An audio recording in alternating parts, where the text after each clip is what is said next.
Hello दोस्तों, हमारे YouTube channel पर आपका बहुत बहुत स्वागत है और फिर से हाजिर हैं हम आपके साथ एक नई भर्ती के बारे में जानकारी साझा करने के लिए। जैसा कि आप अपनी स्क्रीन पर देख पा रहे होंगे, 510 आर्मी बेस वर्कशॉप जो कि आपका मेरठ में ये वर्कशॉप आपकी रहने वाली है।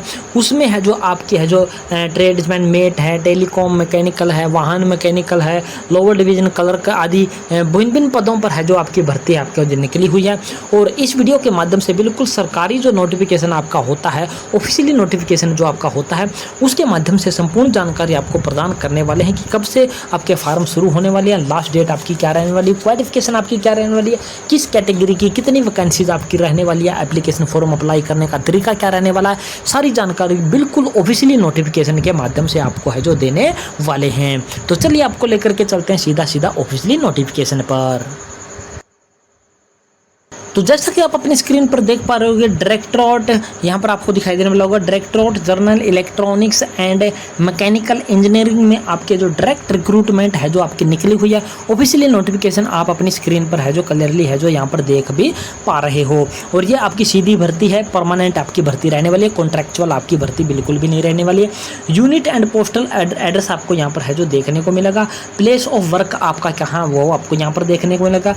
पोस्ट का नाम आपको दिखाई देने वाला, टोटल वैकेंसी और कैटेगरी के वाइज आपकी वैकेंसीज आपको यहाँ पर क्लियरली है जो दिखाई देने वाली होगी। और इस वीडियो के माध्यम से हम आपको सिर्फ और सिर्फ मेरिट की जो भर्ती आपकी रहने वाली है, वर्कशॉप जो 510 वर्कशॉप आपकी रहने वाली मेरिट में, उसके बारे में इस वीडियो के माध्यम से संपूर्ण जानकारी है जो आपको प्रदान करने वाले हैं। इसके अलावा किसी भी और जानकारी के बीच में आपको बिल्कुल भी नहीं है जो उलझाएंगे। तो यहाँ पर आपको क्लियरली आपको अपनी स्क्रीन पर देख पा रहे होगे कि आप अपनी स्क्रीन पर देख पा रहे हो कि commandant 510 army base workshop Meerut cantt Uttar Pradesh की जो ये वैकेंसी है। और यही आपका जो पोस्टल एड्रेस आपका रहने वाला है, इसी एड्रेस पर आपने इसका है जो एप्लीकेशन फॉर्म है जो भर के भेजना है। एप्लीकेशन फॉर्म किस प्रकार से भरना है उसका एक अलग से वीडियो बना करके आपको है जो प्रोवाइड है जो करवा दिया जाएगा। तो यहाँ पर आपकी जो पोस्टिंग होगी वो मेरिट में ही आपकी रहने वाली होगी, जो कि उत्तर प्रदेश में आपका रहने वाला है। पोस्टों की बात करें तो किन किन पोस्टों पर आपकी भर्ती है। Telecom mechanical highly skilled second की भर्ती है। इसके बाद मशीनिस्ट की है भर्ती है।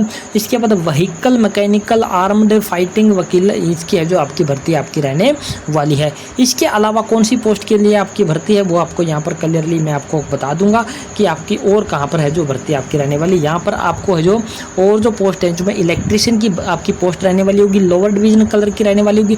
टेलीफोन ऑपरेटर ग्रेड सेकंड की भर्ती है और ट्रेडमैन मेट की आपकी भर्ती यहाँ पर रहने वाली होगी। ये सारी की सारी वैकेंसियों के बारे में अलग अलग कैटेगरी के हिसाब से अभी आपको है जो क्लियर यहाँ पर है जो मैं कर देता हूँ।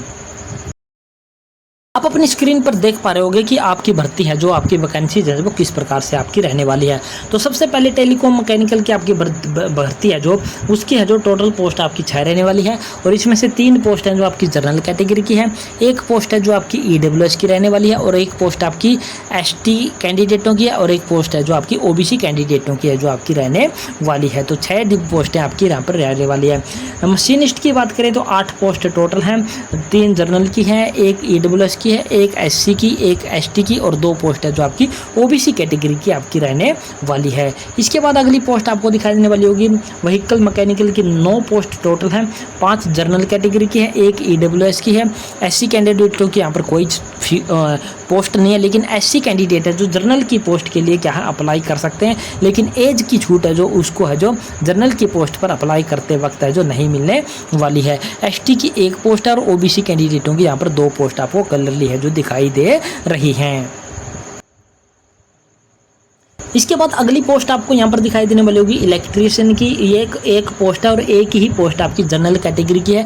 बाकी किसी की भी कैटेगरी की कोई पोस्ट आपको यहाँ पर है जो दिखाई नहीं दे रही है। इसके बाद है लोअर डिवीजन कलर की। लोअर डिवीजन कलर की है जो अच्छी खासी पोस्ट है, 13 वैकेंसीज आपकी रहने वाली है, जिनमें से आपके 1 पोस्ट है जो आपकी जनरल कैटेगरी की है, 6 पोस्ट है जो ईडब्ल्यूएस कैंडिडेटों की है, 1 पोस्ट एससी की और 3 पोस्ट एसटी की और 2 पोस्ट हैं जो आपकी ओबीसी कैंडिडेटों की आपकी यहाँ पर है जो देखने को मिल रही है।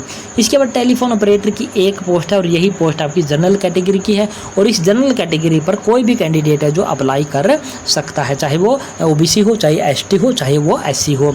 इसके बाद ट्रेडमैन मेट की बात कर लेते हैं। ट्रेडमैन मेट की आपकी जो अच्छी खासी वैकेंसी है, 37 पोस्ट टोटल आपकी रहने वाली है, जिसमें से 16 पोस्ट जनरल कैटेगरी की है, 4 पोस्ट आपकी ईडब्ल्यूएस की है, 6 पोस्ट आपकी एससी कैंडिडेटों की है, 2 पोस्ट आपके जो एसटी कैंडिडेटों की है और 9 पोस्ट है जो आपकी ओबीसी कैंडिडेटों की आपकी है जो रहने वाली है। तो पूरी जो भर्ती आपकी निकली हुई है भिन्न भिन्न वर्कशॉप पर, उनमें से सबसे ज़्यादा जो ट्रेडमैन की भर्ती आपकी है वो मेरिट कैंट पर आपकी है जो निकली हुई है और ये 16 पोस्ट आपकी जनरल कैटेगरी की है और इन जनरल कैटेगरी की पोस्टों पर है जो ओबीसी वाला भी अप्लाई कर सकता है और एससी वाला भी, एसटी वाला भी और ईडब्ल्यूएस वाला भी, सभी अप्लाई कर सकते हैं। लेकिन उनकी एज है जो आपकी 18 से 25 वर्ष के बीच में ही आपकी होनी चाहिए।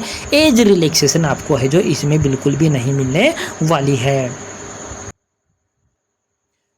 वैकेंसीज के बारे में हमने आपको क्लियर कर दिया कि कौन कौन से पदों पर भर्ती आई है, कितनी कितनी वैकेंसी आपकी कैटेगरी वाइज आपकी रहने वाली है। अब बात कर लेते हैं आपकी क्वालिफिकेशन की। सबसे पहली बात कर लेते हैं इलेक्ट्रीशियन की जो आपकी पोस्ट है उसकी क्वालिफिकेशन की। तो आपके पास क्वालिफिकेशन क्या होनी चाहिए? +2 पास, +2 के पास साथ साथ आपके पास ITI का सर्टिफिकेट है जो होना चाहिए इलेक्ट्रीशियन में। यहाँ पर और शब्द का प्रयोग किया गया है, इसका मतलब है कि यानी कि आपके पास है जो क्वालिफिकेशन आपके पास ये हो सकती है या फिर ये हो सकती है। इन दोनों में से एक क्वालिफिकेशन अगर आपके पास है तो आप ये फार्म है जो भर सकते हो। और ये डिजायरेबल जो क्वालिफिकेशन आपको नीचे दिखाई देने वाली है, इसका कोई औचित्य नहीं होता। अगर आपके पास ये है तो भी सही है, अगर नहीं है तो भी आप इसके लिए आप है जो एलिजिबल है जो रहने वाले हो। इसके बाद और बात कर लेते हैं आपकी जो यहाँ पर दिखाई देने वाली होगी पोस्ट कौन सी है जो आपको दिखाई देने वाली है, टेलीकॉम मैकेनिकल की आपकी पोस्ट आपकी रहने वाली है। इसमें आपके पास है जो +2 के साथ है जो ITI का सर्टिफिकेट आपके पास होना चाहिए या फिर आपके पास है जो ये सर्टिफिकेट हो जो ये आपकी भर्ती है जो आपकी होनी चाहिए। इनमें से एक क्वालिफिकेशन आपके पास होनी चाहिए। डिजायरेबल क्वालिफिकेशन अगर नहीं है तो भी आपका है जो काम इसमें है जो चल जाएगा। इसके बाद और कौन सी पोस्ट आपकी रहने वाली थी यहाँ पर, उसके बारे में आपको यहाँ पर क्वालिफिकेशन बात क्लियर कर देता हूँ। जो आपकी है जो पोस्टें आपकी रहने वाली थी मेरिट में, सिर्फ उन्हीं की क्वालिफिकेशन के बारे में हम यहाँ पर है जो बात करने वाले हैं। इसके बाद आपकी दूसरी पोस्ट आपको दिखाई देने वाली थी व्हीकल मैकेनिकल की आपकी रहने वाली थी। इसमें भी आपके पास है जो +2 पास, +2 के पास साथ साथ ITI का जो मोटर मैकेनिकल का आपके पास है जो सर्टिफिकेट आपके पास होना चाहिए या फिर ये वाली क्वालिफिकेशन आपके पास होनी चाहिए। ये वाली क्वालिफिकेशन कोई आपकी ज़रूरी नहीं रहने वाली है। इसके बाद टेलीफोन ऑपरेटर की भी वहाँ पर पोस्ट थी, उसमें आपके पास क्या होना चाहिए? आपके पास 10वीं पास होने चाहिए और equivalent with English as a compulsory subject, यानी कि 10वीं में आपके पास इंग्लिश आपके पास होनी चाहिए और proficiency in the handling of PBX board. PBX board आपका होता है वहाँ पर, उसको आपको हैंडल है जो करना आना चाहिए। और डिजायरेबल क्वालिफिकेशन में आपके पास है जो इंग्लिश आपको है जो अच्छी सी है जो बोलनी आनी चाहिए। इसके बाद अगली पोस्ट के बारे में बात कर लेते हैं। अगली पोस्ट की बात करें तो आपकी रहने वाली है मशीनिस्ट की, जो कि आपकी क्वालिफिकेशन इसमें है जो ITI आपके पास है जो पास होनी चाहिए। ये जो आपकी ट्रेड आपको दिखाई देने वाले, इनमें से कोई भी ट्रेड में आपके पास ITI सर्टिफिकेट है तो आप इसके लिए अप्लाई कर सकते हो। अगर ये आपके पास नहीं है तो आपके पास ये होना चाहिए और इसका होना आपके पास है जो ज़रूरी नहीं है। ये डिजायरेबल क्वालिफिकेशन होती है, इसकी कोई ज़रूरत आपको है जो नहीं रहने वाली होती है। इसके बाद फिटर की वैकेंसी यहाँ पर थी नहीं, ये नटीन वाली भी नहीं थी। इसके बाद और कौन सी क्वालिफिकेशन यहाँ पर है जो ये थी, यहाँ पर बस यही थी। एक थी आपकी लोअर डिवीजन कलर की पोस्ट की यहाँ पर थी, वो उसके बारे में भी क्वालिफिकेशन आपको यहाँ पर क्लियर कर देता हूँ। हम यहाँ पर है जो मेरिट 510 आर्मी बेस है उसके बारे में ही क्वालिफिकेशन की बात कर रहे हैं। तो लोअर डिवीजन कलर आपके पास होना चाहिए, 12वीं पास आप होने चाहिए। 12वीं पास के साथ साथ आपके पास है जो इंग्लिश में आपके पास है जो 35 वर्ड पर मिनट टाइपिंग आपके पास होना चाहिए। अगर इंग्लिश में नहीं है तो आपके पास है जो हिंदी में 30 वर्ड पर मिनट है जो टाइपिंग स्पीड आपके पास होनी चाहिए। यानी कि इंग्लिश और हिंदी में से कोई एक टाइपिंग की स्पीड आपके पास है जो होनी चाहिए। तो ये क्वालिफिकेशन के बारे में हमने आपको यहाँ पर है जो डिस्क्राइब है जो पूरी तरीके से है जो कर दिया है। इसके बाद बात कर लेते हैं एक जो सबसे बड़ी वैकेंसी थी जो कि 37 पोस्ट की रहने वाली थी, वो थी आपकी यहाँ पर है जो ट्रेडमैन मेट की।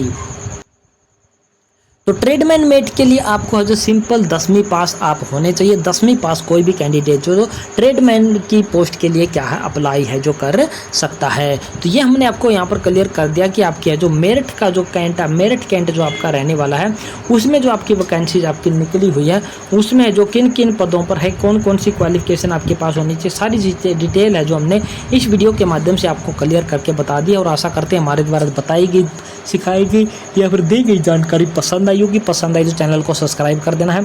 सब्सक्राइब के साथ साथ वीडियो को दोस्तों मित्रों के साथ आपने शेयर जरूर कर देना है। तो जय हिंद, जय भारत दोस्तों।